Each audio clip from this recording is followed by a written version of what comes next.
Bienvenidos a este taller donde vamos a reconocer un poco la información meteorológica y aplicarla un poco al fundamento para lo que es gestión de riesgo climático. El día de hoy vamos a hacer un resumen de todo lo que se va a tratar en el taller de forma gráfica, de tal manera que ustedes puedan participar a partir del 6 de marzo en el diplomado. Eh, para ello, permítame presentarme. He trabajado en el CENAMI, en las direcciones zonales de Cajamarca y la dirección zonal de San Martín. He desarrollado también, liderando grupos en el CENAMI, en las direcciones de Dirección de Redes y Datos y en la Dirección de Meteorología. Asimismo, he trabajado anteriormente en la Universidad Nacional de Cajamarca como docente invitado. Asimismo, en la Universidad Privada Antonio González Urrelo de Cajamarca, donde hemos podido, donde hemos podido desarrollar el tema en general.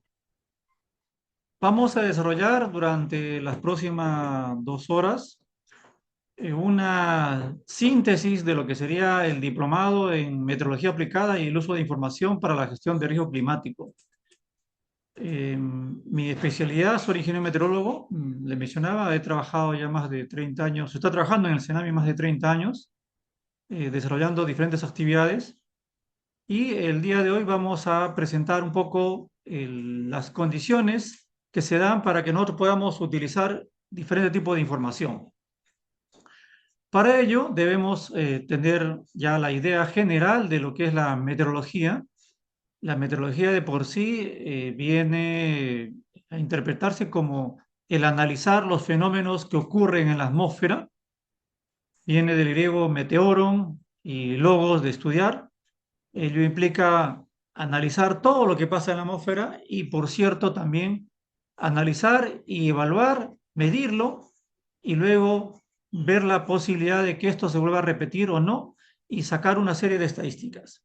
A lo largo del taller y del curso del diplomado vamos a hacer un desarrollo eh, bastante específico de diferentes variables, de diferentes tópicos. Y para empezar, vamos ahora, empezando con el módulo uno, vamos a mostrar ahora lo que pasa en el efecto de la meteorología con la comunidad. En esta lámina es una noticia donde podemos observar básicamente cómo, en este caso, las fuertes lluvias en la zona de Estados Unidos han generado daños en carreteras. Acá lo primero que podemos observar es que el fenómeno asociado a este evento son las fuertes precipitaciones. Esta imagen corresponde al mes de julio del año 2019, pero podemos ya observar que el 2019, el mes de julio, está asociado, para nosotros sería nuestro mes de invierno, mientras que para Estados Unidos veremos más adelante que corresponde a su mes o a una época del verano. Lo importante acá también, al ver esta imagen y leer el texto, es que podemos observar que indica que hay una oficina de investigación oceánica y atmosférica de Estados Unidos, que algo así como el Servicio Meteorológico del Perú, que es la encargada de hacer todo el monitoreo de las características meteorológicas que ocurren en su zona. Esta información, como pueden ver en la nota, genera luego una alerta meteorológica. Eso implica que ya de por sí tenemos a personal que está haciendo mediciones en diferentes zonas para ver la cantidad de lluvia que puede ocurrir, sea de forma manual o sea de forma automática. Estamos hablando que en campo debemos tener personal que haga mediciones con diferentes tipos de instrumental para determinar la cantidad de un evento, en este caso de las fuertes precipitaciones que pueden generar el daño en una localidad. Otro punto importante acá es determinar la cantidad de lluvia que ocurre en cada localidad. La cantidad de lluvia y el tiempo en el que ocurre. No es lo mismo que ocurra una precipitación por varias horas en pequeñas cantidades a que ocurra una fuerte precipitación en pocos minutos que rápidamente va a generar que tengamos un incremento de los niveles de los diferentes cursos de agua o los sistemas de drenaje. Punto importante acá es detallar que en esta imagen fueron las fuertes lluvias las que generaron los daños hacia la población, hacia la comunidad. Asociado a ello, que también tenemos ya especialistas que van trabajando al respecto, haciendo mediciones y haciendo las evaluaciones de las cantidades que ocurren en diferentes localidades. Otro punto importante a resaltar es que con esta información podemos luego generar una serie de reportes que puedan ser utilizados tanto por la comunidad como por los gobiernos locales o instituciones en general que ven el tema de gestión de riesgo en sus diferentes localidades. A nivel del país podemos recordar que son los gobiernos locales los encargados de poder reportar hacia el Ministerio del Ambiente las condiciones de daños que puedan ocurrir a través del INDECI en sus diferentes localidades, independientemente de la información que puedan ellos transmitir o reportar hacia el INDECI. Igualmente, en esta segunda lámina estamos asociando el efecto que pueda generar una tormenta invernal. Una tormenta invernal en la zona de Canadá, Estados Unidos, que fue anunciado con anticipación, dado que se podía observar las condiciones meteorológicas que iban avanzando hacia estas localidades y poder determinar la intensidad de la misma. Un punto importante acá es determinar que cuando ocurre un elemento, un fenómeno meteorológico, la importancia de generar mediciones. En este caso, la cantidad de nieve o nevada que cayó en la zona superaron en muchos casos más de los 40 centímetros de profundidad, de altura de la nieve. Como podemos observar, acá en los vehículos todos empañados con la nieve, asimismo las diferentes vías de comunicación. El evento, ya podemos observar que este fue un evento de gran espacio, de gran ocupación espacial, porque afectó grandes zonas de Estados Unidos. Y como pueden ver, el daño de 800.000 hogares sin electricidad. Esto nos recuerda que todo evento meteorológico va a generar algún tipo de efecto en la comunidad. Y más aún cuando estos fenómenos son de forma consecutiva. Igualmente, en esta lámina podemos observar que el Servicio Meteorológico advierte que ha ocurrido esta tormenta invernal, ha ocurrido esta cantidad de caída de nieve. Sin embargo, también advierte que las temperaturas descenderán en los próximos días. Es lógico pensar que tengamos la ocurrencia de nevadas en una localidad y por ende la cantidad de hielo va a transmitir esa temperatura, va a quitar energía al aire y va a favorecer a que tengamos menores temperaturas a las que se puedan registrar en días previos a la ocurrencia de este evento. Es importante aquí destacar la necesidad siempre de tener la información de las fuentes oficiales. En este caso, acá podemos observar que la información lo da el Servicio Meteorológico, pero la gran ventaja que pueden tener los americanos es que tienen una red muy grande de información, de colección de información, donde obtienen diferentes parámetros que son usados por los servicios meteorológicos o por el Servicio Meteorológico para realizar una serie de análisis y determinar la cantidad de nieve en este caso o área a ser afectada en las diferentes localidades de la región. Punto importante acá, el nombre es tormenta invernal, pero si nosotros vemos la fecha de la noticia, es el mes de enero del presente año. Estados Unidos, hemisferio norte, Perú, hemisferio sur. Nosotros en el mes de enero estamos en la estación de verano. Recordé que enero, febrero, marzo es época en que la zona costera disfruta de las playas y todo el Perú está en la estación de verano. Sin embargo, en nuestro país el verano en la sierra es diferente, porque es la época en que tengamos la mayor cantidad de precipitaciones. Mientras que en la costa tenemos la presencia de cielos despejados y mayores temperaturas. Independientemente de lo que pueda ocurrir, como está ocurriendo actualmente en el país, con un incremento de las mismas por este evento de futuro niño costero que está desarrollándose con una gran rapidez y que lo está comunicando las entidades del caso. Este punto importante, reconocer entonces que ya tenemos una diferencia de estación. La parte climática ya nos designa que hacia la zona de Estados Unidos o el hemisferio norte está en la época invernal, mientras que el hemisferio sur está en la época de verano.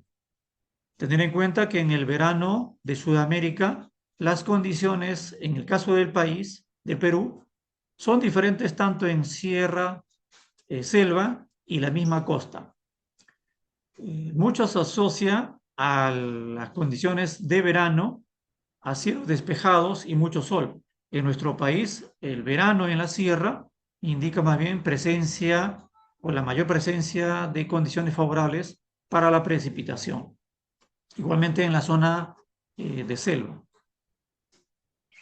Tenemos entonces la diferencia de verano en el hemisferio sur, invierno en el hemisferio norte y como consecuencia que este sistema que ha desarrollado proveniente del polo norte y que ha favorecido que se afecte gran parte tanto de Canadá como de Estados Unidos.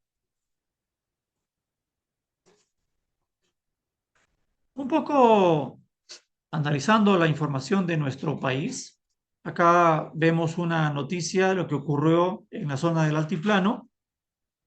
Esto es el mes de octubre del año pasado, donde se nos reporta que hemos tenido la ocurrencia de un evento meteorológico, que en este caso son las nevadas, que ocurren regularmente en las zonas andinas de nuestro país y que en este caso han reportado hasta 10 centímetros de altura. Punto importante, reiteramos acá la necesidad de que se pueda tener mediciones de un evento para que luego las autoridades locales puedan tomar las acciones del caso y hacer los requerimientos o los informes necesarios hacia las entes del caso como es INDECI o el mismo gobierno provincial donde podría tener el apoyo del caso cuando tenga este tipo de eventos en las diferentes localidades. El afectado directamente es el agricultor, sin embargo es el gobierno local el que debe tomar la sanción del caso con la información que pueda generarle tanto el servicio meteorológico como la información que pueda llegar a través de las diferentes redes que maneja el INDECI a los gobiernos locales. Entonces, acá vemos que esta nevada ocurrió en el mes de octubre, a diferencia de lo que hemos estado observando, y le mencionaba que en la época de verano, que es los meses de diciembre a marzo, es la época con mayor cantidad de lluvias en nuestro país. Sin embargo, acá ya en el mes de octubre hemos tenido la presencia de este evento, probablemente asociado a un evento característico que se da en estos meses, que son los friajes, y que generan una inestabilidad de la atmósfera. La inestabilidad de la atmósfera es que cuando se dan las condiciones favorables para que los movimientos, en palabras simples, en los vientos en la vertical sean principalmente de abajo, desde la superficie, hacia la parte superior.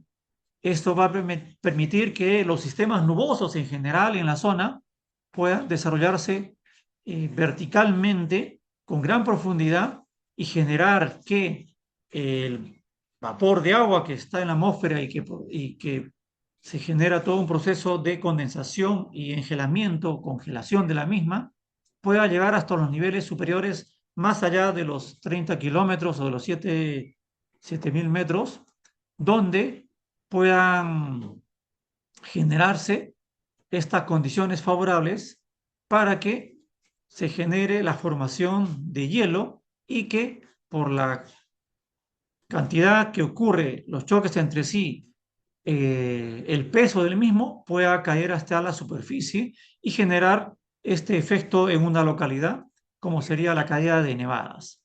Recordemos que la nevada en general en nuestro país es un evento que en este caso ha ocurrido en el mes de octubre, pero que puede ocurrir en gran parte del año, producto de las condiciones favorables para el ingreso de sistemas llamados friajes o aire frío polar que pueda cruzar el continente sudamericano y que da condiciones favorables, en algunos casos, para la presencia de nevadas en nuestro país. En este punto podemos observar que otro efecto que pueda generar esta nevada es que la radiación solar que se incide sobre ella va a ser rápidamente reflejada por la misma y afectar a la población. Es como que tengamos un espejo hacia los pies y que va a permitir que durante el día se refleje esa luz hacia los ojos y puedan tener la posibilidad de ser afectados en general la visión tanto de los animales como de las personas que transitan en ella. Independientemente del efecto que va a generar esta nevada, como es la baja temperatura o el descenso de la temperatura durante el día y el efecto que va a generar de daño en los diferentes cultivos donde pueda ocurrir. Igualmente, este tipo de información es reportada luego a los centros de monitoreo, como son el INDECI, y los gobiernos locales son los que hacen la consolidación de este tipo de información de los daños y son presentados para que el gobierno local o el gobierno provincial pueda tomar las cartas en el asunto de poder intervenir y apoyar a la población o si el evento es de mayor magnitud pueda pedir apoyo al gobierno regional o al gobierno central. Entonces recordemos acá que los sistemas de friajes o el aire frío polar pueda afectar nuestro país en diferentes épocas del año, como ha ocurrido el año pasado, que hemos tenido más de 20 friajes durante el año que han afectado nuestro país y como pueden observar, esto ocurrió hacia el mes de octubre, cuando recién estamos empezando la época, nuestro año hidrológico o la época de lluvias. Recordemos que en nuestro país las características de lluvia se inician en el mes de septiembre y se prolongan hasta el año siguiente, hacia el mes de agosto, teniendo como eje central los meses de entre diciembre a marzo, donde se da la mayor cantidad de precipitaciones de forma climática en las diferentes partes de nuestro país, especialmente en la zona altoandina y en la zona de selva. En ese mismo tiempo también vamos a tener un mayor incremento de los caudales en los diferentes ríos de nuestro país. Acá tenemos otro ejemplo de lo que pueda generar en nuestro país el efecto de tener una lluvia muy intensa y de forma consecutiva. Arequipa, durante el presente mes, fue afectado rápidamente por lluvias que ocurren en su localidad.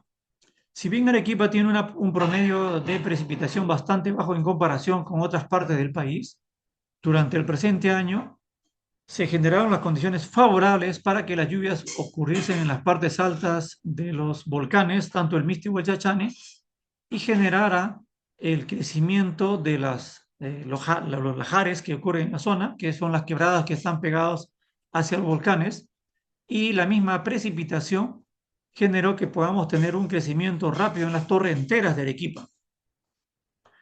Un punto importante recordar es que si bien en nuestro país tenemos el registro de precipitaciones en la época de entre diciembre hasta el mes de marzo, estas, dependiendo de las condiciones atmosféricas oceanográficas, pueden ser favorables a que sean muy intensas y que ocurran en lugares donde las precipitaciones son de menor cantidad en forma anual. En el caso de Arequipa hemos tenido días consecutivos con precipitaciones que han superado los 30 milímetros y que han favorecido a que pueda tener esta crecida rápida de las diferentes torrenteras y más aún que el crecimiento urbano en diferentes localidades genera que los sistemas de drenaje sean reducidos o inhabilitados, pensando es que en las condiciones atmosféricas no van a volver a repetirse. Y hemos tenido claros ejemplos de lluvias en diferentes localidades en el país, donde la población está sentada directamente en el cauce del río o de la quebrada, asumiendo que no va a tener repercusión las precipitaciones futuras.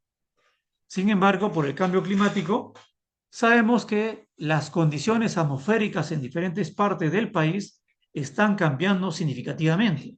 Y esto favorece a que tengamos unas precipitaciones en mayor intensidad, unas zonas con olas de calor de mayor intensidad, y esa es la información que vamos a analizar durante el diplomado que desarrollaremos a partir del 6 de marzo, con condiciones ya de elementos de toma de datos que puedan mostrarnos cómo es que la información nos sirve para determinar, para evaluar las características de un evento.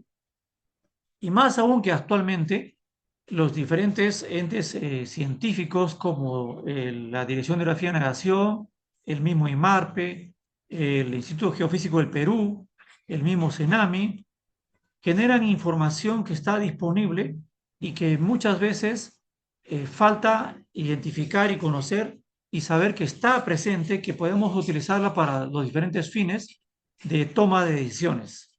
Es importante reconocer que toda esta información de fuentes oficiales es utilizada posteriormente para que los gobiernos locales puedan generar documentación específica y sustentar el daño que puede ocurrir en una localidad ante las entidades del caso, como puede ser el INDECI o el mismo CENEPREF, que ve el tema de riesgos. Como le manifestaba, y hemos visto en las anteriores láminas, las condiciones de diferenciación del hemisferio sur con el hemisferio norte en cuanto a condiciones astronómicas. Esta lámina podemos observar cómo la iluminación del sol va a ser diferenciada. En este caso tenemos que la Tierra tiene una inclinación de cerca de 23 grados y eso permite que tengamos una diferenciación en la iluminación en los hemisferios. Como pueden observar aquí, el hemisferio sur, en este caso, va a tener una iluminación directa e incluso el polo sur en una época del año va a tener iluminación por 6 meses consecutivos donde el sol se ve en el horizonte. Y acá podemos observar que si bien en los polos puede tener tanto el polo sur, el polo norte, 6 meses de iluminación, igualmente hacia otras latitudes, como puede ser la zona tropical, siempre tendremos 12 horas de iluminación, dado que está a la mitad de la Tierra, en la zona ecuatorial, y que tengamos la luminosidad perpendicular y durante el año podamos tener la misma cantidad en la línea ecuatorial. La cantidad de horas va variando respecto a la cercanía hacia el polo donde tengamos mayor iluminación. Acá en esta lámina podemos observar, reitero, el hemisferio sur con una mayor iluminación que correspondería a la época astronómica de el verano. Mientras que el hemisferio norte, si bien podemos observar que en algunas unas horas del día vamos a tener una iluminación, pero también el hemisferio norte tendrá una oscuridad total ya hacia el polo ártico. Muy hacia los polos árticos o antárticos, la iluminación puede ser durante los 6 meses o una oscuridad total de 6 meses. La variación lo va a dar las diferencias de las latitudes, tanto del hemisferio norte como del hemisferio sur, lo que va a permitir que podamos tener una diferenciación de horas. Y en el caso del Perú, no es lo mismo tener la iluminación en la zona de Tumbes, que está muy pegado a la línea ecuatorial, que en Tacna, que está en cerca de 18 grados sur, con una diferenciación de cerca de minutos, pero hay una diferenciación. La gran diferencia se va hacia latitudes medias, como por ejemplo hacia la zona de Argentina o Chile, donde vamos a tener mayor cantidad de iluminación. Igualmente en el hemisferio norte, la zona de Estados Unidos o de Canadá, por América del Norte, o la zona de Europa, en la zona de Islandia, vamos a tener ahí condiciones de, en su verano, mayor cantidad de horas de luz. Tal es así que luego veremos y calcularemos cómo es que es posible a partir de los 40 grados de latitud, 50 grados de latitud, la hora de salida del sol puede ser a partir de las 3 de la mañana.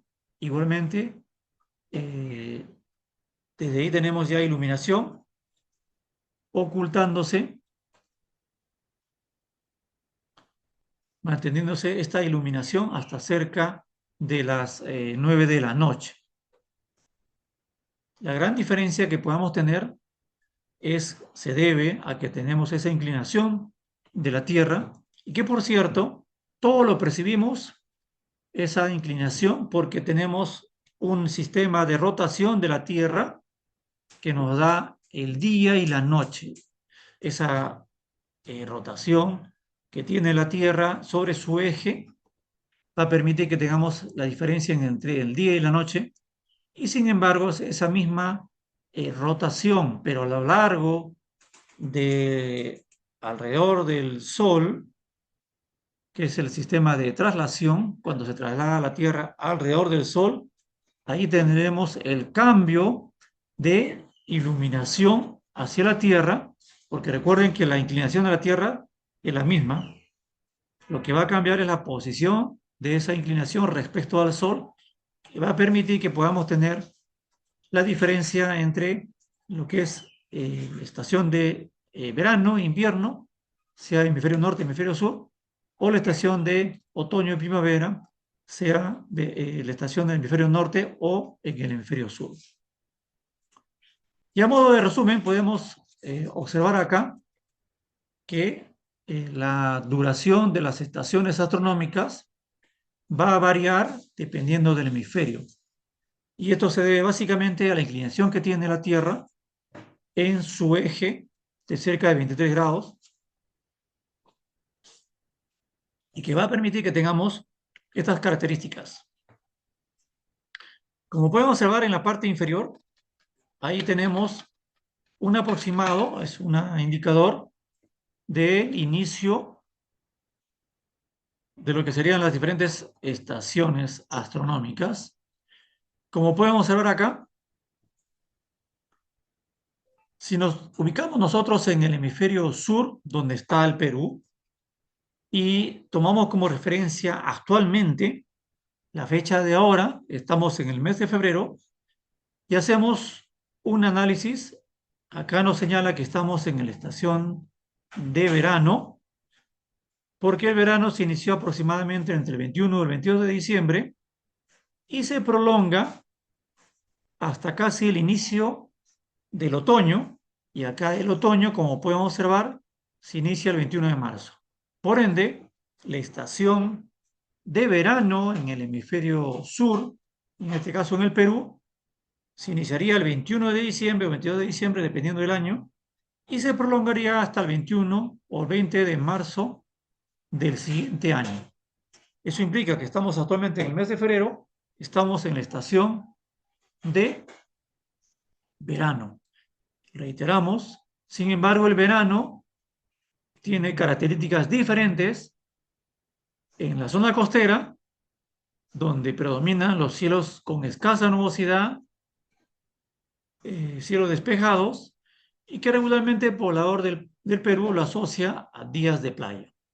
Mientras que en la sierra y en la selva tenemos características de días con formación de sistemas nubosos que van a favorecer la ocurrencia de precipitaciones y por ende en este periodo tenemos la mayor cantidad de precipitaciones que se puedan registrar tanto en la zona andina como en la zona de selva, con las condiciones favorables a que puedan incrementar los diferentes cauces, los caudales de los diferentes cauces en los diferentes ríos y daños colaterales que puedan generarse.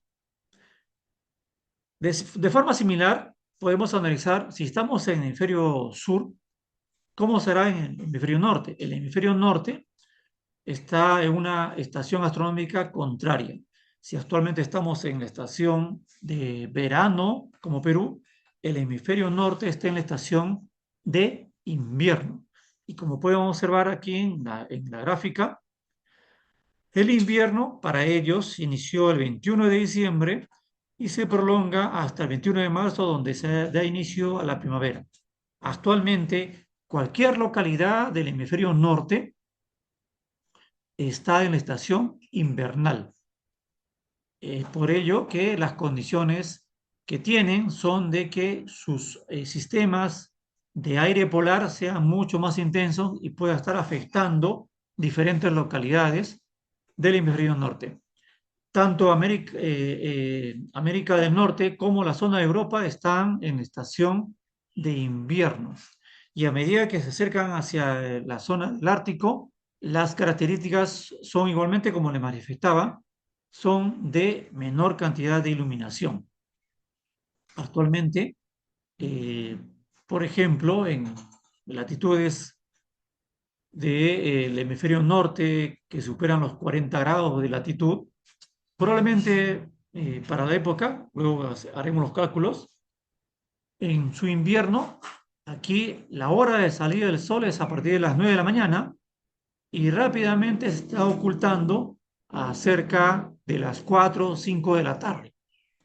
A diferencia del Perú, que al estar en una zona tropical, la cantidad de horas de luz no se ve una diferencia marcada. A diferencia de lo que puede ocurrir con la zona de Tumbes, que está muy pegada a la zona ecuatorial, o Tacna, ¿no? Por esta diferencia de cerca de 20 grados de latitud, hay una mínima condición que en algunos casos es favorable para ciertos cultivos de los sistemas agroindustriales. Otro punto importante es recordar que las estaciones intermedias de otoño y primavera son marcadas para nuestra latitud. Estamos hablando en el Perú o el hemisferio sur, la estación de otoño que se inicia hacia el 21 de marzo y se prolonga aproximadamente hasta el 21 de junio, donde da inicio a la estación de invierno. Que por cierto, que durante este año, este otoño, va a ser bastante cálido y con las condiciones favorables que tenemos de un evento costero, de niño costero, probablemente no tengamos un invierno marcado. Probablemente sea un invierno tipo otoño, eh, sin mayor condiciones de bajas temperaturas, porque tenemos actualmente, como le mencionaba, un rápido calentamiento en las aguas de mar que está podría desencadenarse, y es más, el ENFEN nos manifiesta que este evento cálido se estaría prolongado hasta el mes de noviembre probablemente, y eso implicaría, como les reitero, que tanto el otoño como el invierno va a ser un otoño, entre comillas, bastante con temperaturas por encima de sus promedios, entre comillas, podría ser cálido. Bien, ahora pasemos a otro tema. Hemos hablado de fenómenos meteorológicos, fenómenos como nevadas, como lluvias, como bajas temperaturas, como olas de calor, que puedan darse en diferentes partes eh, del mundo. Y en especial hemos visto algunos eventos que han pasado en el hemisferio norte y en el caso del Perú. Pero toda esta eh, característica de fenómenos tiene que ser medido. Tiene que ser medido para que nosotros podamos hacer comparaciones. ¿Cómo puedo yo afirmar que durante este mes o durante este año las temperaturas son mayores respecto a años anteriores, esa manifestación la hacemos porque hemos tenido la conciencia de tener un registro histórico de las características de los diferentes fenómenos meteorológicos. Y por ello entramos a esta parte que es la parte de ver el tipo de instrumental que va a generarse o que va a tenerse necesario para hacer las mediciones. En las láminas, en el lado izquierdo, podemos observar un tipo de red de estaciones de monitoreo de diferentes parámetros que está asociado a la parte aeronáutica. En el lado izquierdo tenemos las diferentes estaciones que tienen los aeropuertos en el país y que van realizando mediciones desde variables de temperatura, de humedad, de presión atmosférica, de vientos que puedan ocurrir en una zona, de visibilidad que pueda ocurrir en la localidad, qué tan lejos puedo observar yo, porque hay una nubosidad que está muy pegada al suelo y que no deja tener esa visibilidad, las llamadas neblinas o nieblas, que también serán evaluadas en el transcurso del diplomado. O en algunos casos, para la parte aeronáutica les interesa más bien es un nivel de altitud, de altimetría, que es el QNH. Es un nivel de altitud que manejan los sistemas aeronáuticos para determinar no tanto el nivel de presión, sino el nivel de altitud respecto al nivel del mar para los fines aeronáuticos. Así como tenemos hacia el lado izquierdo esa red de estaciones para fines aeronáuticos y asociados, establecidos en los diferentes aeropuertos. Por cierto, en los aeropuertos, en muchos de ellos, el trabajo son las 24 horas. Ya en la actualidad se han instalado, si bien podemos encontrar estaciones mecánicas, que implica que hay una persona que hace las lecturas a ciertas horas del día, pero la mayoría de ellos ya han implementado equipos automáticos para tener la información de forma continua. Si bien en nuestro país no todos los aeropuertos trabajan las 24 horas, todos conocemos, o al menos los que han tenido la posibilidad de viajar a diferentes partes del país, saben que no solamente el aeropuerto de Lima trabaja las 24 horas, sino también, por ejemplo, el de Iquitos, me parece que también el de Cusco trabaja las 24 horas, y el resto de aeropuertos tienen horarios establecidos, ¿no? Entre las 6 de la mañana hasta cerca de las 5 o 6 de la tarde, y en algunos casos hay aeropuertos que solamente trabajan algunas horas, que son aeropuertos mucho más pequeños, donde el tránsito aéreo es menos fluido y que solamente trabajan algunas horas. Pero durante todo ese periodo, la información es obtenida y almacenada. Almacenada con fines de saber qué está ocurriendo en unas localidades para que los pilotos, en este caso los tomadores de decisiones, puedan saber a qué lugar están viendo y en qué condiciones están las características del tiempo atmosférico para que en esa trayectoria puedan llegar de forma oportuna y óptima y aterrizar en las diferentes localidades. Un punto importante acá es resaltar, a nivel del país conocemos un accidente de un helicóptero que ocurrió en la zona de Arequipa. Si nosotros hacemos los análisis de ese día, de las condiciones de nubosidad y meteorológicas, durante ese periodo se ha estado desarrollando una serie de fenómenos meteorológicos, tormentas en la zona. Si bien está en investigación este accidente aéreo, probablemente en las localidades hayamos tenido nubosidad muy baja que haya obstruido la visibilidad del helicóptero. Las condiciones atmosféricas durante esos días han sido condiciones muy activas en la costa, tanto de Ica como de Arequipa, y favorable a que tengamos ocurrencia de precipitaciones, nubosidad baja, que puedan generar una falta de visibilidad. Hay que recordar también que las precipitaciones que pueden ocurrir en el país regularmente se dan en horas de la tarde. Hay que recordar que en horas de la mañana, los sistemas son los que absorben la energía del sol y van favoreciendo la formación de sistemas nubosos.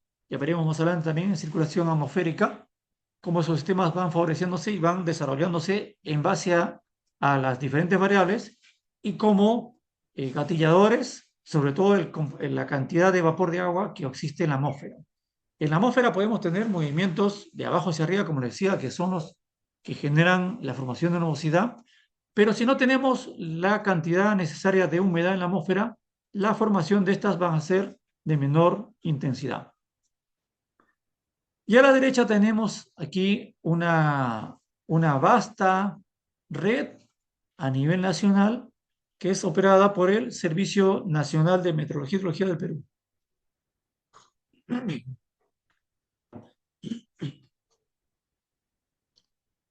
Como podemos observar acá, tenemos toda una red bastante densa que se ve a nivel del país. Sin embargo, si nosotros haríamos un zoom en las diferentes localidades, vamos a ver que todavía tenemos una baja densidad de estaciones a nivel país. Hay que recordar que nuestro país tiene una topografía bastante agreste, que en pocos kilómetros de la costa ya podemos comenzar a subir en altitud, llegar hasta los 3.000 metros, y eso favorece que tengamos una serie de ecosistemas a nivel de todo nuestro territorio, configurado más aún por los diferentes sistemas orográficos, como pueden ser los diferentes valles, la orientación de los valles. No es lo mismo tener el Valle del Mantaro, que es una zona plana y orientada casi de este a oeste, a tener el Valle de Cajamarca, que está orientado de sur a norte, donde las condiciones tanto de luminosidad y de precipitaciones cuando ocurran son diferenciadas. O si tenemos los valles que dan vista hacia el Océano Pacífico, que por las características en muchos casos van a ser de poca precipitación, porque están asociados básicamente al sistema de alta presión que está en la zona costera y que no permite que tengamos mayor cantidad de precipitaciones en las diferentes zonas de la costa. Pero cuando ocurre las precipitaciones en sierra y estas precipitaciones puedan pasar hacia la zona costera o se favorece la formación de sistemas hacia la zona costera, estas lluvias van a generar mayor daño. ¿Por qué? Porque tenemos que estas zonas son zonas sin vegetación, son zonas que tienen mucha pendiente y que las precipitaciones van a favorecer a que tengamos rápidamente la formación de escorrentías y por ende una rápida formación, en muchos casos, de incremento de los cauces o crecimiento en las quebradas con lodo asociado a la misma por falta de vegetación. Cosa que no ocurre en la sierra en general, donde si bien tenemos una topografía agreste, pero la vegetación también es bastante marcada, solamente en aquellas zonas donde la distribución o la pendiente es marcada, favorece que tengamos un rápido deslizamientos. Muchas veces son las carreteras las que cortan los cerros de forma vertical y que generan esa inestabilidad en el cerro, ¿no? Los ingenieros civiles saben muy bien que cuando tienes tú un sistema cortado a la mitad, las condiciones son favorables a que siempre busque la estabilidad y eso implica deslizamientos. ¿Por qué los cerros tienen una forma acampanada? Porque han llegado a buscar una forma de estabilizarse de tal manera que no haya mayor deslizamientos en las diferentes localidades.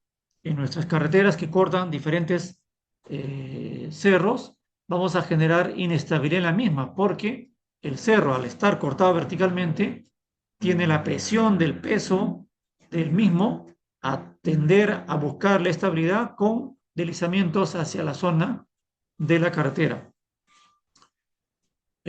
Por ello, cuando ocurren las precipitaciones, vamos a tener el efecto directo de deslizamientos de las mismas.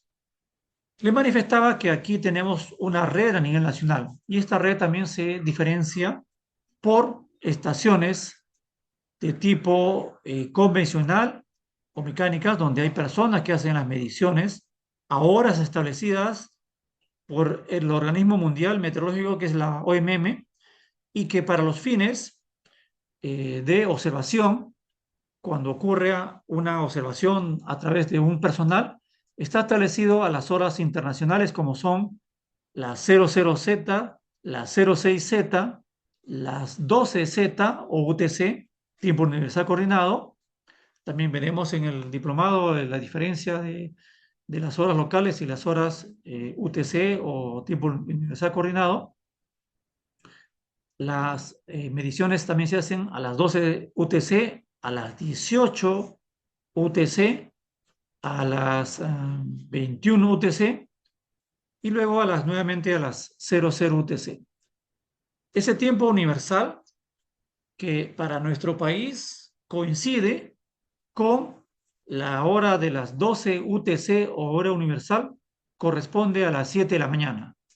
A diferencia con Brasil, que tenemos una diferencia de 2 horas, que esa misma hora correspondería hacerla a la lectura de los equipos a las 9 de la mañana.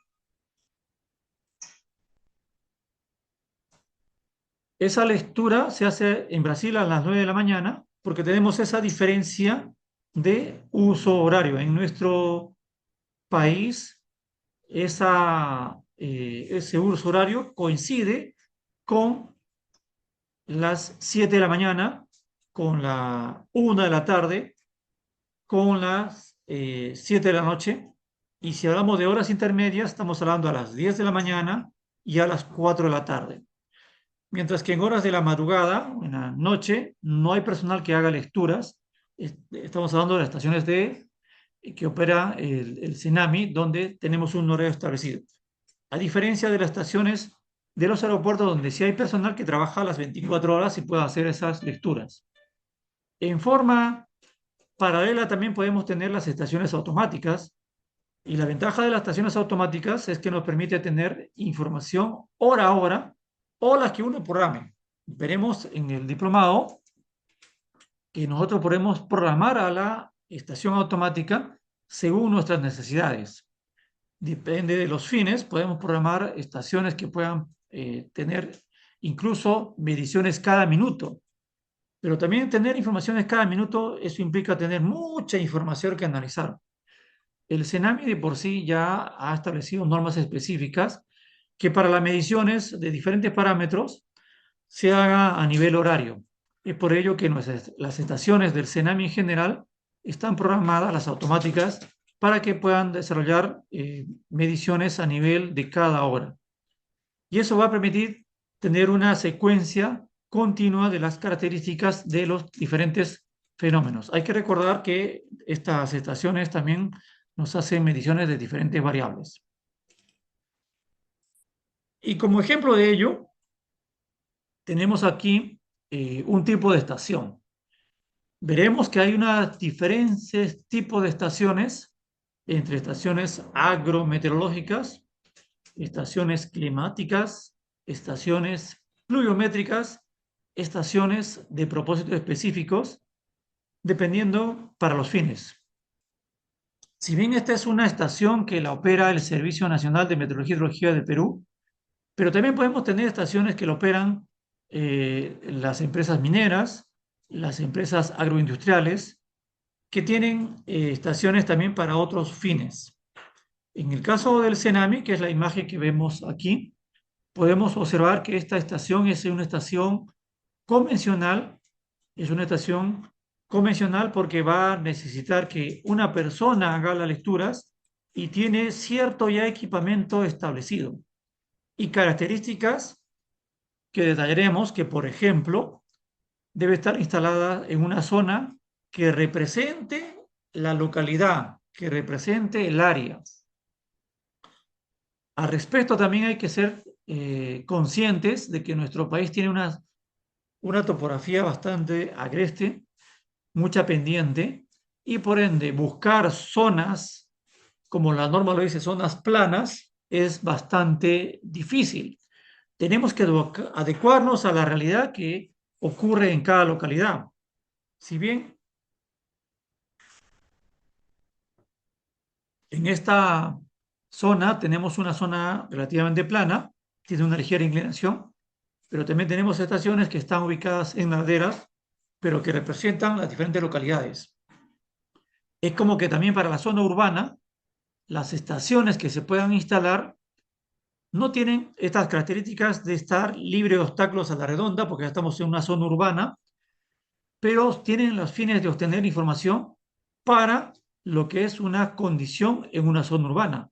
También tenemos estaciones en Lima Metropolitana, información que se distribuye en las páginas web del Servicio Meteorológico, así también como lo distribuye Corpas en su página web o el IMARPE de las estaciones que puedan estar operando en sus diferentes localidades. Esta estación, por ejemplo, tiene características especiales.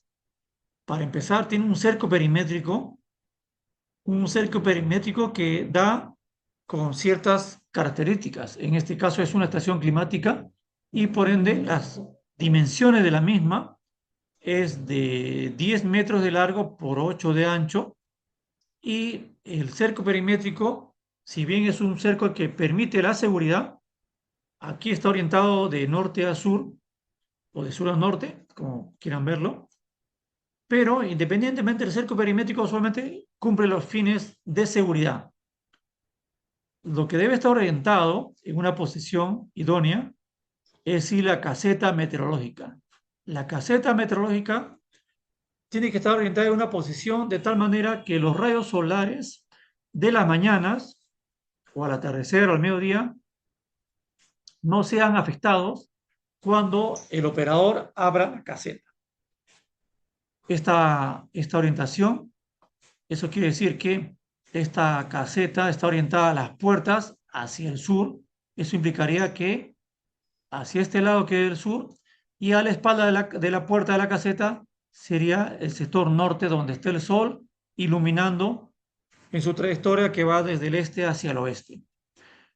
Igualmente, esta caseta meteorológica al interior va a tener una serie de equipos que van a medir las variables de temperatura, como son termómetros de máxima, termómetros de mínima, un termómetro ambiental, un termómetro del bulbo húmedo que va a permitir medir y hacer un contraste de calcular la humedad relativa para los fines de determinar cómo es el comportamiento horario o en las horas que se hacen las observaciones de la temperatura y la humedad. Da también dos variables importantes, las temperaturas extremas, la máxima temperatura o la mínima temperatura que se pueda obtener con los termómetros llamados termómetro de máxima y termómetro de mínima. Adicionalmente, esta estación va a contar, acá podemos observar que tiene un tanque de evaporación. El tanque de evaporación tiene características importantes, está sobre una tablerillo, una base de madera que no permite que esté en contacto directo con el suelo para evitar que haya un calentamiento directo del suelo hacia el interior del tanque y por ende hacer una mayor evaporación de las características de evaporación del agua que contiene el tanque. El tanque de evaporación tiene ciertas características que permiten hacer la medición de evaporación en diferentes localidades. Asimismo, esta estación tiene consigo un elemento importante que es un pluviómetro manual, un pluviómetro que tiene ciertas características, se instalan a 1,20 m de altura sobre el suelo. Estas características que debe cumplir son básicas para que todas las mediciones sean de forma estandarizada a nivel nacional. Y recuerden, si bien a nivel nacional todas las lecturas son hechas a la misma hora, esa misma hora es realizada la lectura en diferentes partes del mundo, incluido Sudamérica o Estados Unidos.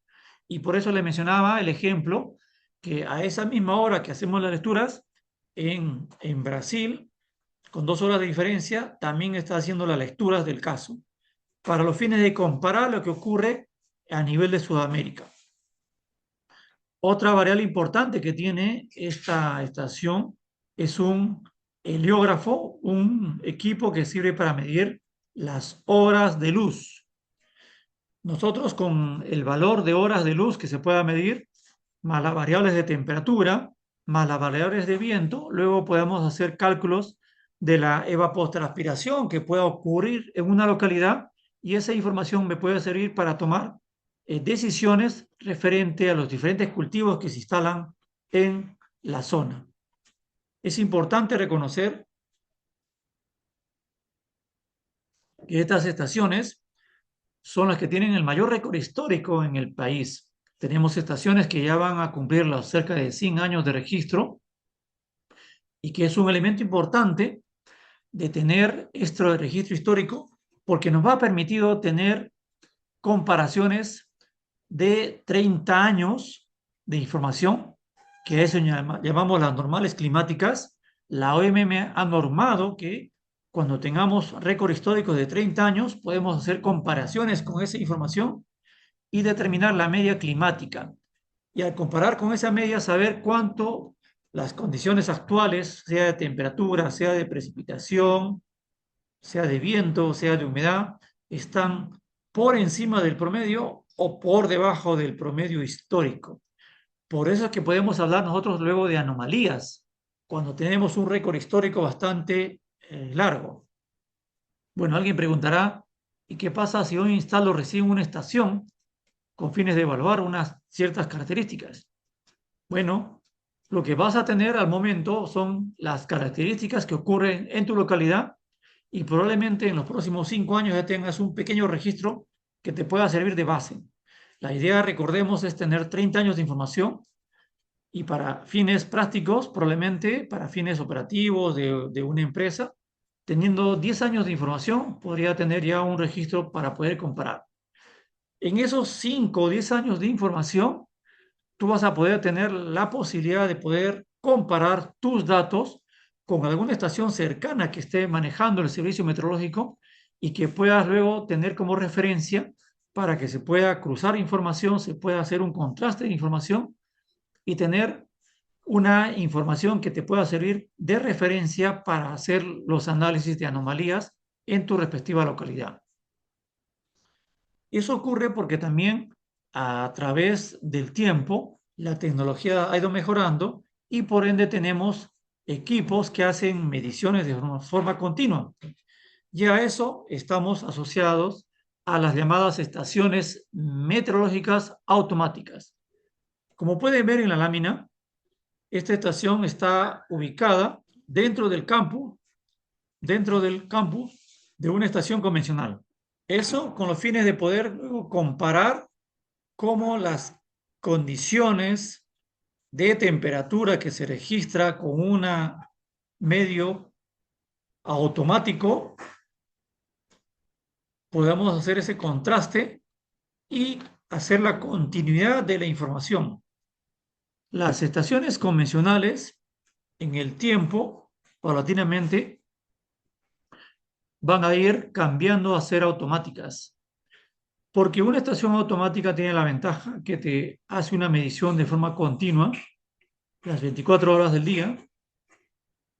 Te puede tener diferentes variables, te puede tener esta información en tiempo real, dependiendo de las facilidades que tengas en tu localidad.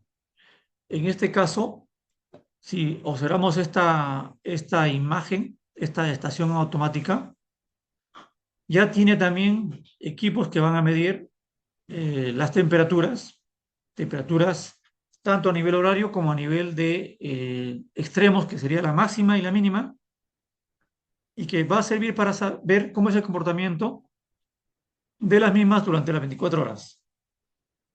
Perdón, disculpen.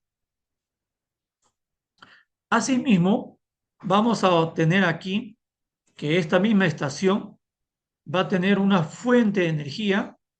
Acá hay un panel solar asociado a una batería que permite que especialmente en las zonas de sierra o donde tengamos mayor cantidad de radiación solar, esta panel solar pueda recargar a la batería y que esta estación pueda trabajar en horas de la noche de forma continua.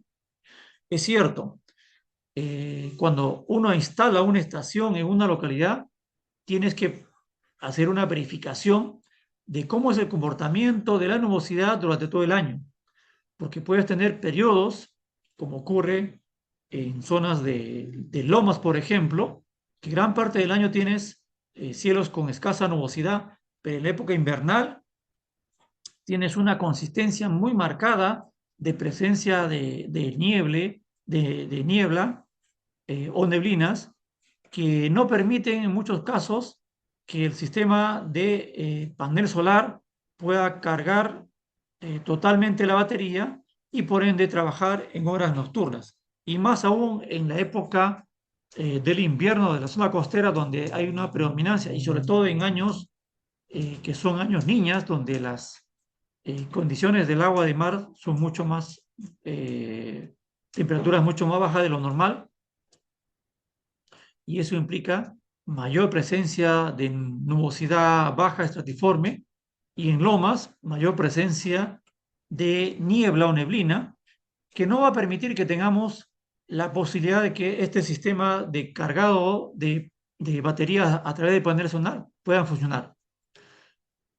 Por ende, cuando uno instala una estación, independientemente de tener la garantía de la seguridad del área donde se va a instalar, a fin que no sea vandalizada, debes tener la seguridad que puedas tener condiciones favorables para que eh, la radiación solar, a través del panel solar, pueda almacenar energía al interior y que ésta funcione durante las 24 horas.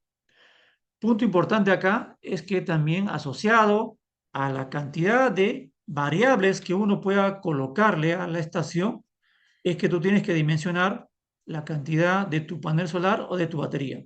En este caso podemos tener aquí que esta estación al interior de su DCP o esta caja que ven en la parte inferior donde están el cerebro de la estación, su sistema de almacenamiento, su sistema de comunicaciones, se dimensiona en base a la cantidad de parámetros que pueda tener.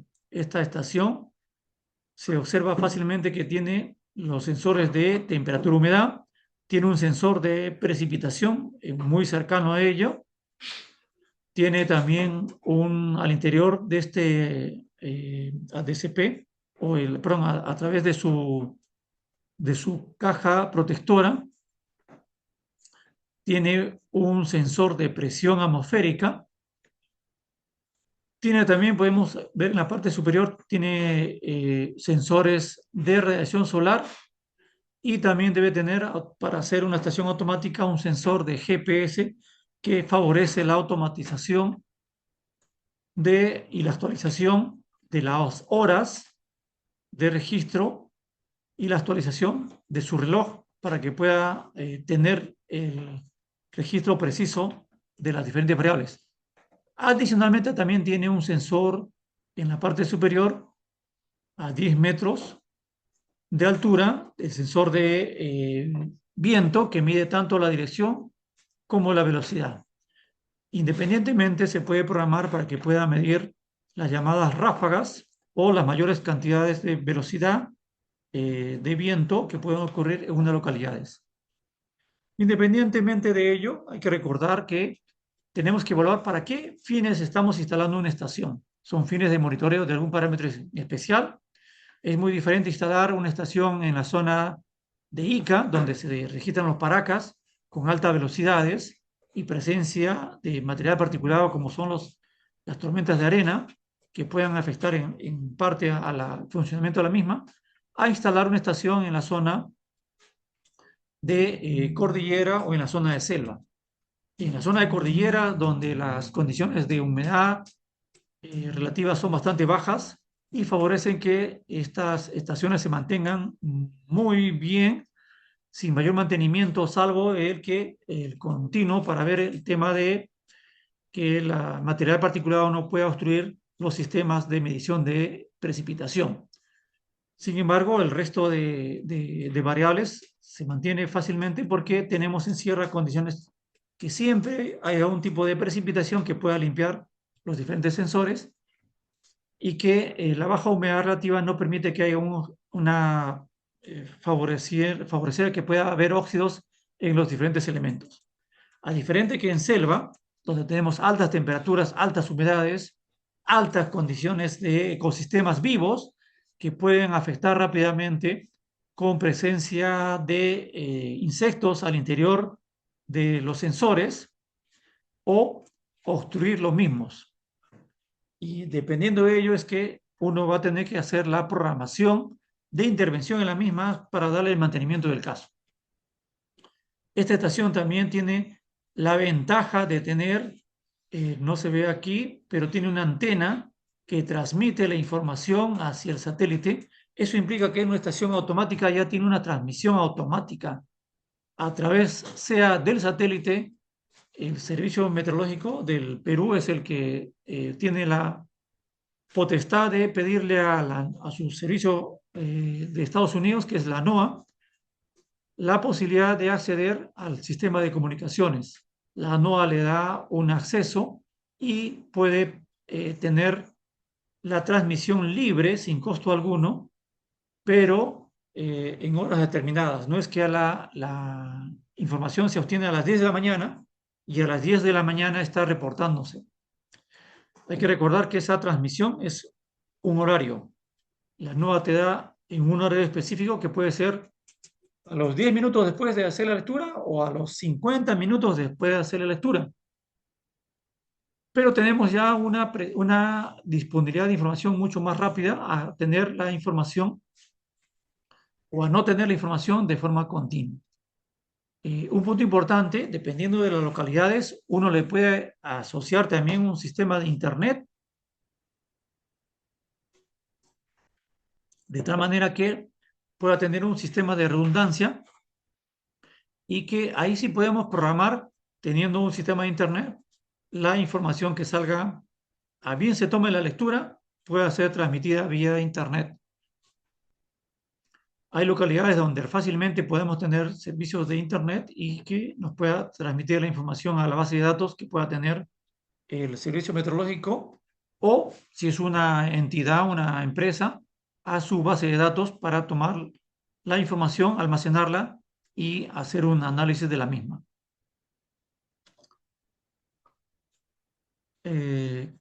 Importante recordar que las estaciones automáticas a la larga van a tener que reemplazar a las estaciones convencionales, más aún porque tenemos en cumplimiento el convenio de Minamata, donde debemos ya eliminar el uso del mercurio en diferentes tipos de instrumentos, sean instrumentos que midan la presión atmosférica o que midan la temperatura.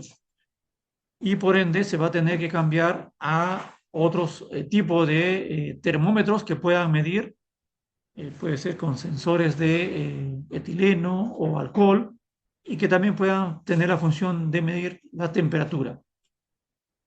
O sistemas automáticos que puedan medir también rápidamente la temperatura, almacenarse y puedo transmitirse la información. Las características se mantienen. En el diplomado veremos las dimensiones o las alturas donde se deben instalar. Hay un rango de instalación de los sensores, sea de temperatura o sea de precipitación, donde podamos hacer las mediciones de forma estandarizada. Yo no puedo medir la precipitación a 1,50 m por un lado y en otro lado ubicarla a 10 metros de altura o a 5 metros y hacer comparaciones, ¿no? Estamos diferenciando en ese caso la medición. Y con ello pasamos a otro capítulo que es ya un poco determinar las variables meteorológicas. Hemos visto ya los fenómenos meteorológicos, cómo pueden afectar a una localidad. Hemos visto que para medir esos fenómenos meteorológicos vamos a tener que usar diferente equipamiento y esos equipos están en función a las actividades que uno pueda desarrollar. Por ejemplo, una empresa agroindustrial, sus fines de medición son diferentes a un gobierno local que quiere hacer las mediciones de gestión de riesgo. Eh, Se tiene ejemplos de implementación de estaciones con apoyo del gobierno locales, como puede ser de diferentes localidades que han permitido que se implementen estaciones para medir una serie de variables meteorológicas para los fines de gestión de riesgo. Las empresas petroleras o empresas mineras, por ejemplo, tienen otros fines. Tienen los fines de evaluar condiciones para que cuando la entidad de fiscalización los visite, puedan tener las condiciones, características de las diferentes variables meteorológicas y que puedan sostener o sustentar el efecto de, entre comillas, contaminación o de gases contaminantes que puede haber generado y no haya afectado a la población cercana o al entorno cercano como ecosistemas. Por ende que diferentes empresas petroleras o mineras tratan de cumplir sus protocolos establecidos por su sector a fin de evitar algún tipo de contaminación hacia el entorno, hacia el ecosistema.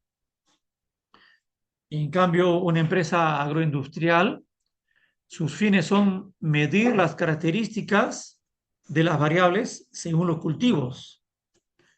Tengo referencias, por ejemplo, que en las empresas agroindustriales, para medir el desarrollo de los espárragos, las mediciones del tanque de evaporación no se hacen a nivel del suelo, sino a nivel de cerca de los 70 centímetros, donde está la parte central del desarrollo del espárrago. O en zonas donde tienen cultivo de palto, los sensores de temperatura, humedad, no están a 1,50 m como lo quiere para un sistema de gestión de riesgo, sino en el follaje, a la misma altura de la planta de paltas, que estamos hablando de cerca de 5 metros de altura, para medir cuáles son las características de las condiciones meteorológicas que puedan estar afectando el desarrollo de la producción de palta, por ejemplo, ¿no? Por poner algunos ejemplos. Entonces, todas estas variables que se han medido ahora tienen que ser evaluadas, analizadas estadísticamente, comparativamente, en el tiempo, y por ende debemos tener en presencia lo que es la fuente principal de energía para toda la Tierra y que es el que genera todos los procesos de dinámica en la atmósfera, que es la energía del Sol. El Sol, nuestra principal fuente de energía, es la que va a permitir que las diferentes variables en la atmósfera puedan cambiarse dependiendo de la cantidad de energía que puedas recibir en una localidad y que esta energía pueda ser transportada luego por diferentes elementos, ¿no? Entonces, nuestra principal energía es, o nuestra principal fuente de energía es el Sol, que va a permitir que tengamos toda la dinámica en la atmósfera. Y esa dinámica en la atmósfera va a generar que podamos tener el análisis de diferentes variables. A continuación, por ejemplo, podemos observar que esa radiación solar que llega a la Tierra va a ser diferenciada, así como nos dio las condiciones favorables para que tengamos diferentes estaciones astronómicas. Ahora, esta inclinación que pueda generarse en el transcurso del año va a permitir que tengamos diferentes condiciones o diferente comportamiento de las variables meteorológicas. No es lo mismo la incidencia de los rayos solares directamente en la zona tropical, que estamos hablando de la zona tropical entre cerca de 23 grados norte a 23 grados sur, donde casi los rayos solares caen perpendicularmente durante gran parte del año, a latitudes medias como pueden ser ya en el caso de Sudamérica, los países de Chile, Argentina, que están en latitudes medias, donde tenemos ya una inclinación de los rayos solares y por ende una diferenciación en el calentamiento de la misma. O las zonas polares donde ya el ángulo de inclinación es mucho más marcado y la incidencia o la cantidad de energía es mucho menor. Y eso nos trae como consecuencia poder analizar un tipo de cómo es la variación de esta condición en diferentes estados atmosféricos. En este caso estamos observando, presentando cómo es el comportamiento de la distribución horaria de la radiación solar en una localidad en condiciones con cielo despejado. Acá en el lado derecho podemos observar cielo despejado y el comportamiento de la radiación solar es a bien iniciada la mañana, cerca de las 7 de la mañana, empieza a iluminar y rápidamente tengamos ya las condiciones continuas de radiación solar con un máximo cerca del mediodía, porque tenemos cielos despejados y por ende sabemos que la máxima insolación se va a dar hacia el mediodía. Y probablemente si yo tuviese el dato de la temperatura,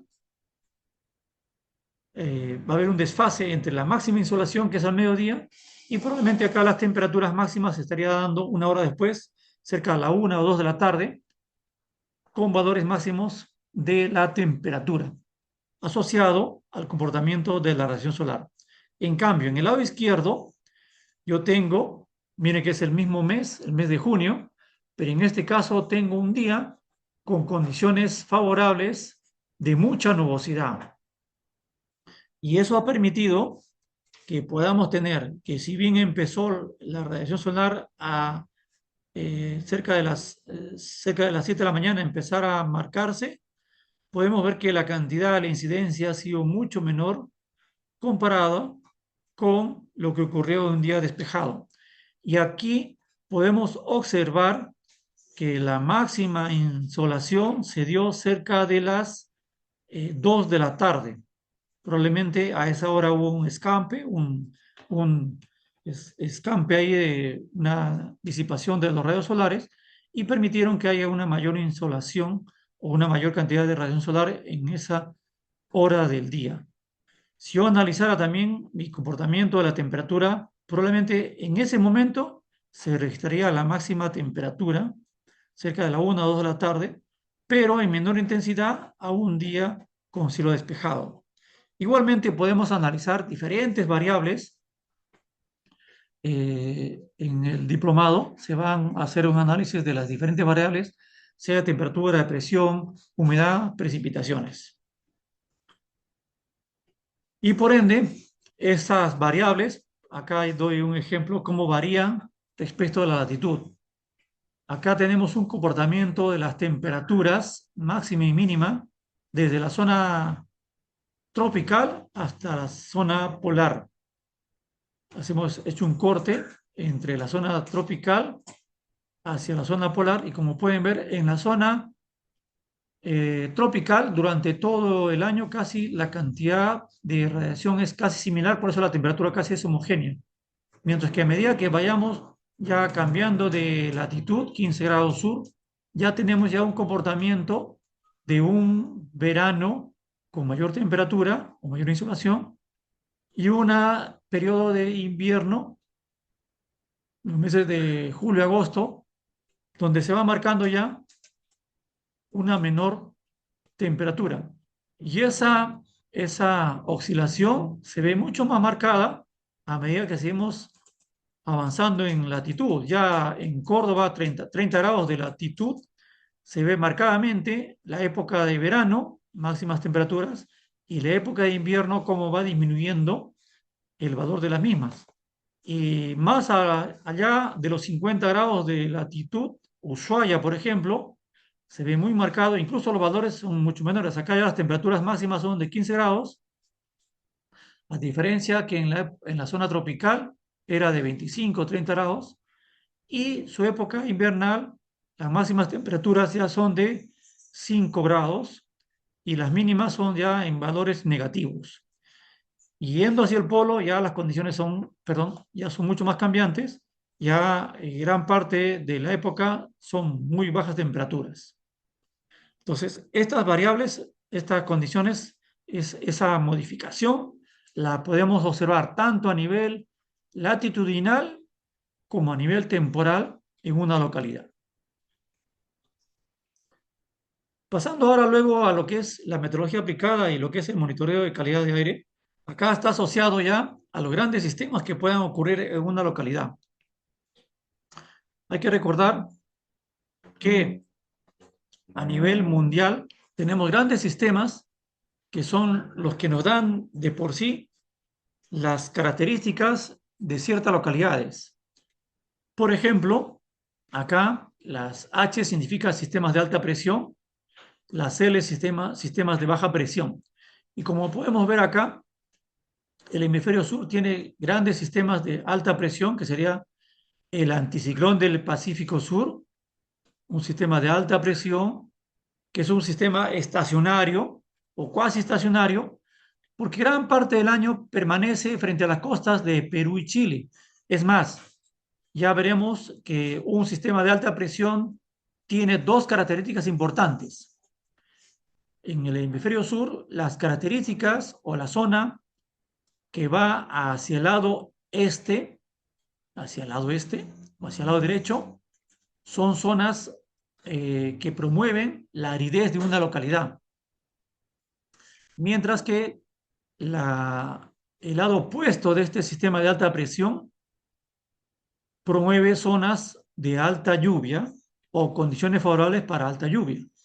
Y acá tenemos dos sistemas principales, el sistema de alta presión del Pacífico y del Atlántico Sur. Entonces, como podemos ver acá, este sistema de alta presión, su borde derecho limita con las costas de Perú y Chile, y nuestra costa de Perú y Chile son áridas, ¿correcto? Mientras que la parte opuesta de este anticiclón va hacia Australia, bueno, asociado también a un sistema de baja presión, que son zonas húmedas y lluviosas. Pero si comparamos con el anticiclón del Atlántico Sur, que está frente a las costas de Brasil, igualmente, este sistema de alta presión, la cara que da hacia el este o hacia el lado derecho de la imagen, colinda con la zona de África, y la zona de África también tenemos ahí condiciones favorables para ser zonas desérticas. Mientras que la parte de este anticiclón que da hacia la zona de Brasil, más bien promueve condiciones favorables para que Brasil sea una zona lluviosa, y más aún con los sistemas de baja presión que ocurren en el mismo continente.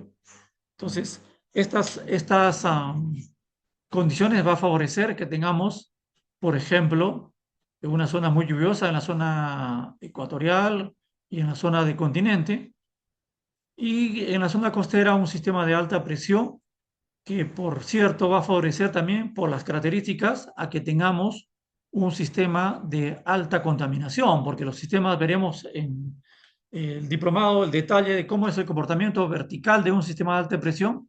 El sistema de alta presión, si bien es un sistema de alta presión, pero su comportamiento de los vientos al interior es de arriba hacia abajo, a diferencia de un sistema de baja presión que es asociado, por ejemplo, a zonas de lluvia, que va de abajo hacia arriba y que permite formación de nubosidad. En cambio, un sistema de presión, de alta presión, permite más bien una compresión de la atmósfera. De arriba hacia abajo presiona, y por eso que las nubes que se puedan presentar en gran parte del año en la zona de nuestra costa peruana son nubes muy bajas, salvo aquellas que se presentan por condiciones favorables que pasan de la cordillera hacia la zona costera, o que se generan en la zona de los valles interandinos o valles costeros y que pueda favorecer lluvias extremas, ¿no?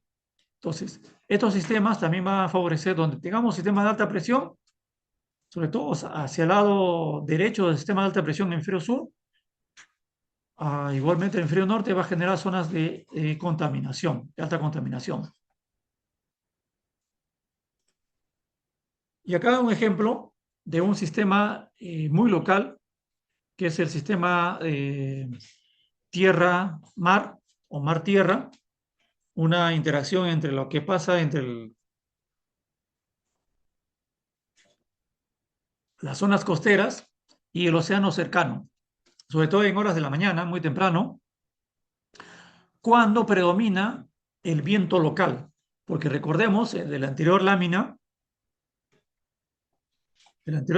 estos grandes sistemas son los que en general determinan los vientos en una localidad. Acá tenemos en Chile y Perú, los vientos predominantes son del sur. Si no, ustedes cuando vayan a la playa, bueno, ahora tenemos un evento niño que está cambiando un poco las condiciones favorables para un niño costero, pero que está cambiando las condiciones de viento, pero en un año regular, común, cuando ustedes se van a la costa, en la costa siempre van a tener ustedes vientos que vienen del sur, vientos que vienen del sur, en cualquier época del año, porque está asociado a este sistema de alta presión que favorece los vientos de sur a norte, de sur a norte. Y eso está mucho más activo durante todo el día cuando tengamos ya la energía del sol, como les manifesté, la máxima cantidad de energía y que favorece que tengamos una rápida interacción y dinamismo en la atmósfera. En este punto, en horas de la mañana o en horas de la noche, cuando ya los sistemas están más calmados, acá predomina una condición que es la diferencia de temperaturas entre lo que es el mar o el océano o la zona costera y la tierra. Durante el día o las primeras horas, el sol al calentar calienta más rápido el suelo de la tierra que el mar. El mar absorbe la energía, pero más lentamente. Entonces, como ve la imagen, había iniciado la mañana cuando el sol empieza a calentar el suelo terrestre. Rápidamente, este suelo absorbe la energía, genera calor que es transmitido al contacto inmediato, que es el aire que está en contacto con este suelo, y este suelo va a adquirir esa energía y se va a calentar. Y al calentarse va a permitir que tengamos movimientos de masas de aire de abajo hacia arriba, ¿sí? Que se suspendan desde la superficie hacia altura, pero al momento de suspenderse o de ascender, ¿qué va a pasar? Se crea un vacío y ese vacío va a ser reemplazado por algo. Y es un viento que va a venir del mar hacia la costa, del mar hacia la costa, y se genera una pequeña celda, ¿no? Una celda que es la circulación de mar a tierra, de mar a tierra,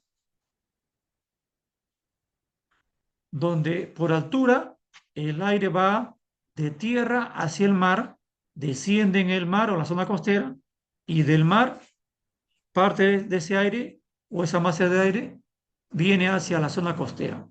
Y el ejemplo más conocido es cuando en las zonas costeras o en las ciudades que en las zonas costeras tienen una producción de procesamiento de harina de pescado, Chimbote o la misma Lima, o hay fábricas que producen o generan olores de pescado, o hay zonas de residuos sólidos, estos van a ser transportados por el viento y llegar a la ciudad. En el caso de Lima, por ejemplo, hay muchas épocas del año en que nosotros percibimos olor a pescado o olor a mar, porque hay esa pequeña circulación, el aire que viene del mar hacia la costa y que se asciende en el litoral y genera esta celda, que se llama la brisa mar-tierra. Esa misma brisa va cambiando en horas de la noche. En horas de la noche cambia esta brisa y es a la inversa, ¿no? Entonces, ya veremos en el diplomado el detalle de las mismas, que nos permite saber cómo es que esto va a favorecer condiciones favorables para contaminación de ciertas localidades.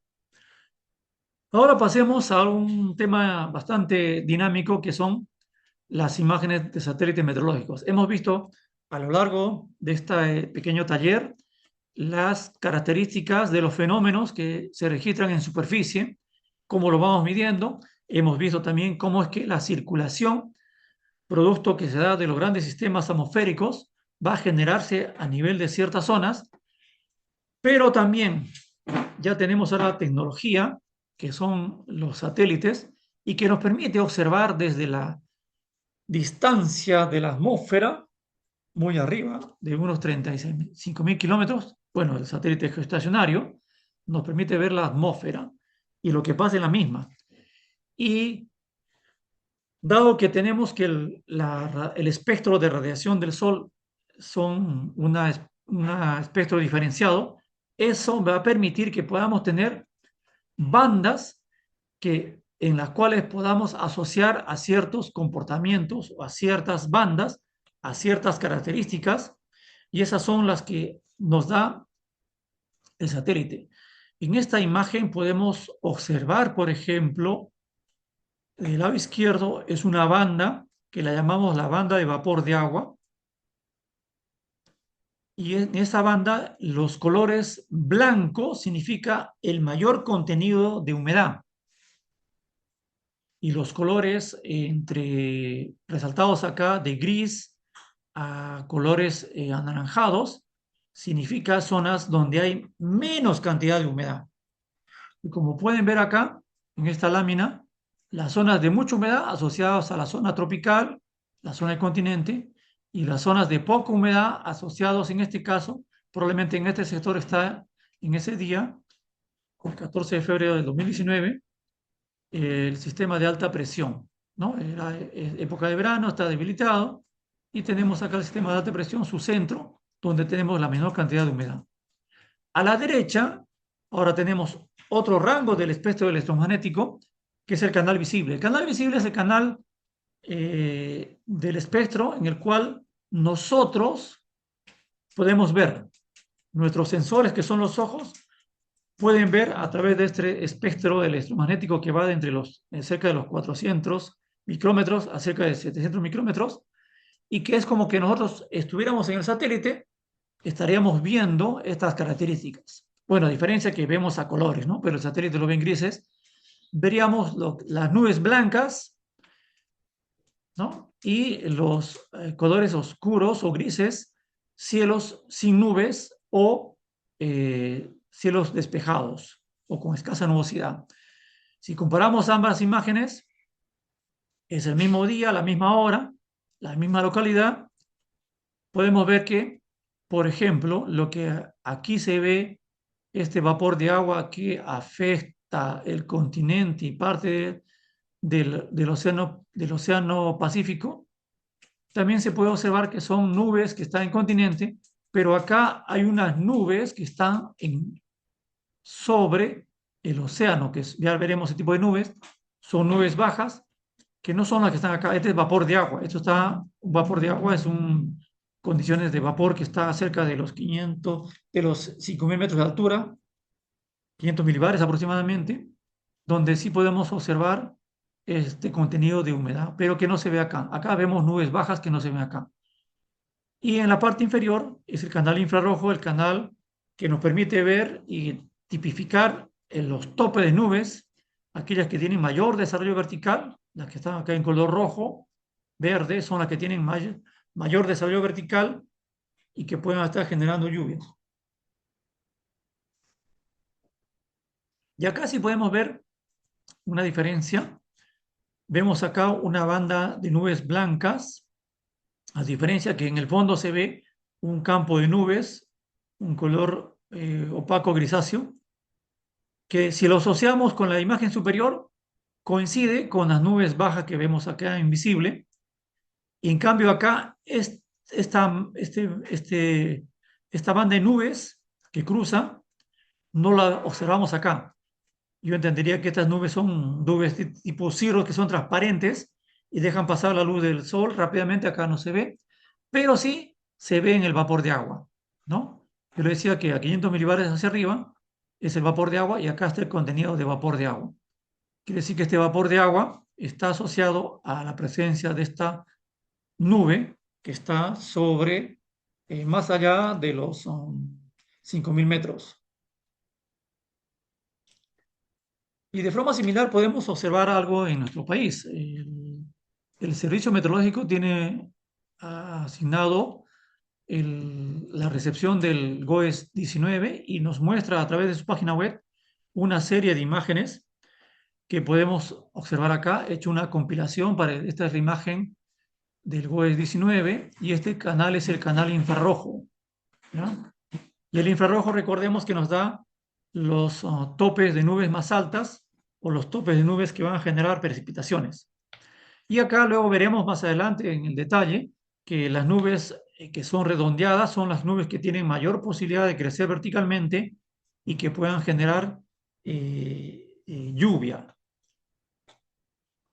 ¿no? Observemos acá, esta corresponde, por ejemplo, a las 18Z, 18:40 UTC, que sería la 1:40 del día 13 de febrero, y podemos observar acá toda una banda de nubes resaltadas en colores que afectan gran parte de la cordillera peruana, de Arequipa, de Tacna, de Ica, y luego vemos en el mar también que hay una nube acá en desarrollo vertical, ¿no? Es un desarrollo que está en altura, mientras que las nubes que están en superficie no se observan por el tipo de color. Si observan acá, no tengo la imagen visible, pero sí había nubes en superficie, pero acá que la imagen infrarroja no permite que se vean las nubes, pero sí permite que tengamos acá los cielos despejados en la zona costera, ¿no? Alta temperatura nos da estos valores en color muy oscuro. En cambio, el lago Titicaca, que está por acá, en un color tono grisáceo, se ve que está despejado, pero al no contar con nubosidad y tener temperaturas relativamente bajas, se ve como un color grisáceo. Aquí he hecho una selección de varias imágenes y yo quisiera que nos centremos en esta imagen. Voy a hacer una rápida pasada para que observen cómo es que las condiciones van cambiando, ¿sí? Cómo esta imagen va cambiando y podemos ver que las condiciones iniciales de esta imagen cambiaron a hacerse mucho más masificadas en toda la zona de la sierra. Lo que vimos acá como zonas aisladas de nubosidad, acá se complementaron, crecieron y desarrollaron. Otra vez regresemos a ver, veamos las imágenes.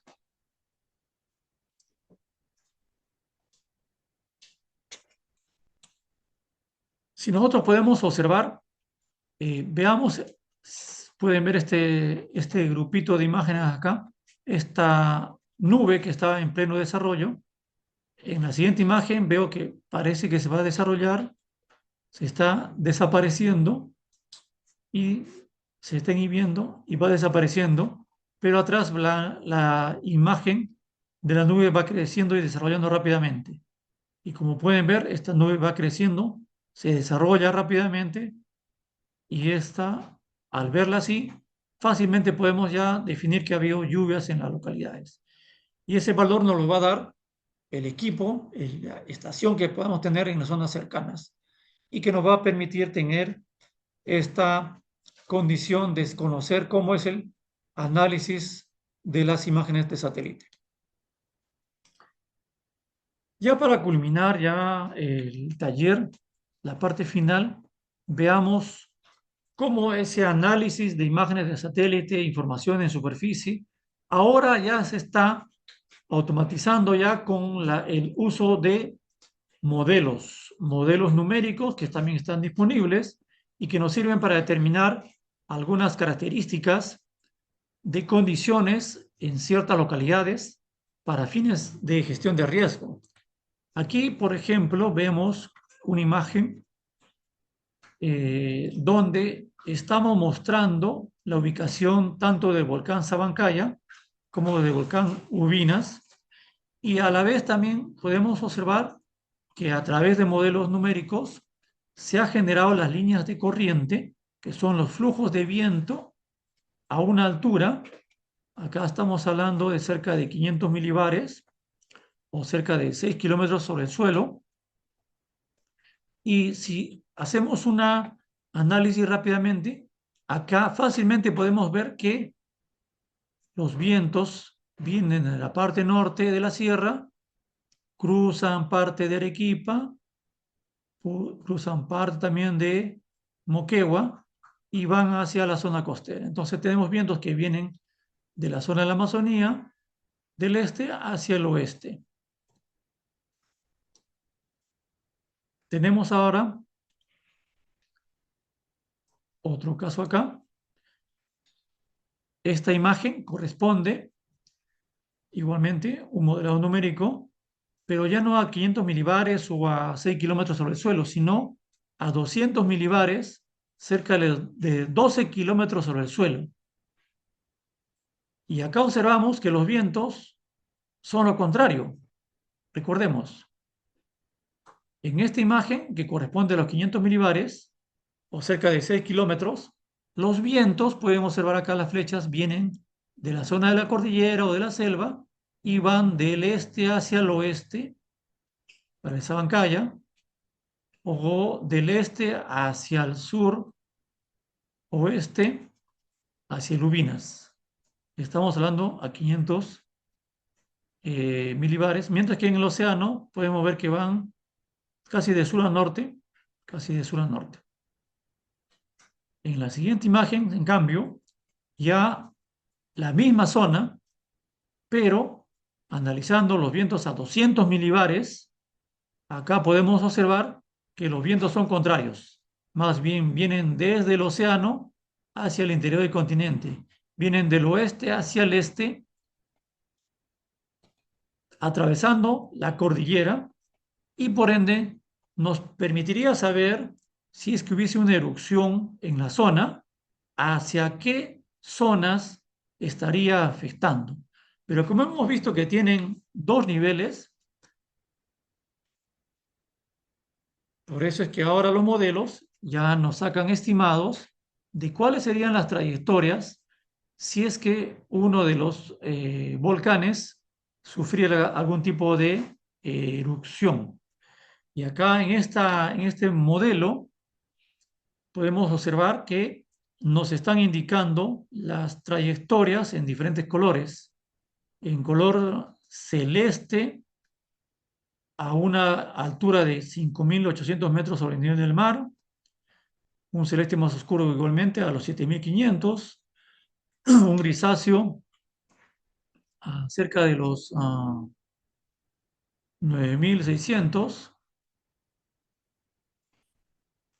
y luego en color rojo cerca de los 12.000 metros. Entonces, acá podemos observar ya, si tenemos una erupción del volcán Sabalcaya, podemos observar a qué zonas estaría afectando. Si la erupción es muy pegada a la montaña y, me corrijo, el color verde 5.800 metros, el color verde nos definiría que la material particulado estaría afectando hacia la costa o hacia el poblado de Arequipa, mientras que si fuese una erupción con mucha altura, podemos observar que los vientos pueden ser de tal manera que puedan cambiar de dirección, afectar la parte norte de Arequipa, yendo hacia el Cusco probablemente, pero también a la vez podrían retornar y afectar hacia la zona de Bolivia. Entonces, la importancia de manejar ahora información que ya está disponible a través de modelos y que podamos usar para los fines de gestión de riesgo climático o para los fines de tomar decisiones. Eso es cuando he podido exponerles en este taller y los invito a que puedan acompañarme nuevamente y ya a más detalle en el diplomado en lo que sería meteorología aplicada y el uso de información para la gestión de riesgo climático, donde detallaremos todo lo que hemos visto a mayor profundidad y con ejemplos, con información, con productos y análisis de lo que tenemos disponibles y que nos dan los diferentes entes científicos en el país. Ha sido un gusto estar con ustedes. Muchas gracias por su participación. Hasta el diplomado.